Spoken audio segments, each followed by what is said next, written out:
Let's get right to the questions. This is Dollars and Cents. We talk about all kinds of different financial topics. Guru, yesterday, nearly 100 countries were cyber attacked with a malware called WannaDecryptor. Is there any way to protect against this? What are your thoughts about this huge cyber attack which affected 100 countries yesterday?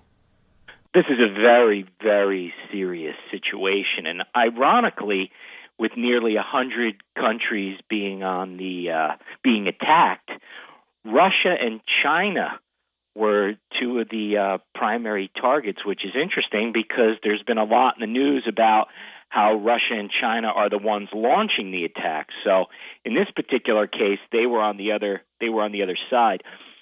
My thought on this, and I felt this way for quite some time, is this is really the front lines of war for the future. Because when you think about what these cyber attacks are capable of doing, they could cause extensive damage at multiple levels. For example, knocking out power grids, which, if that were to happen, it creates mass chaos.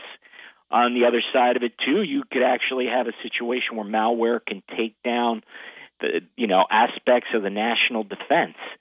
So this is no laughing matter, and we hear about these things happening very, very often. And let's be specific about this specific malware called WannaDecryptor. What this does is it locks down computer systems and it locks down their files, and then it demands payment in order to unlock the system. So it's all about collecting ransom. And the way these things work is that they don't charge a lot of money to release you. They charge you just enough that you're willing to pay, and they'll demand payment. Let's say through Bitcoin.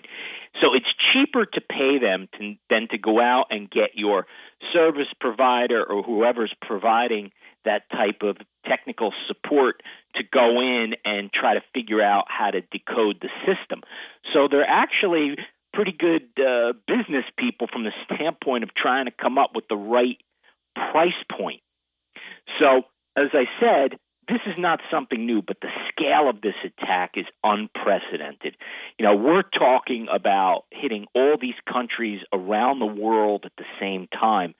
This is a major event, and it makes you wonder, King, whether this was a test run for something even bigger or something more sinister.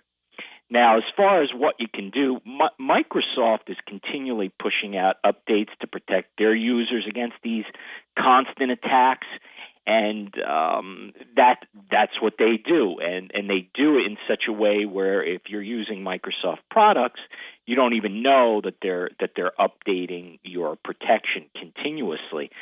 But the real question here is can we really stay ahead of these criminals?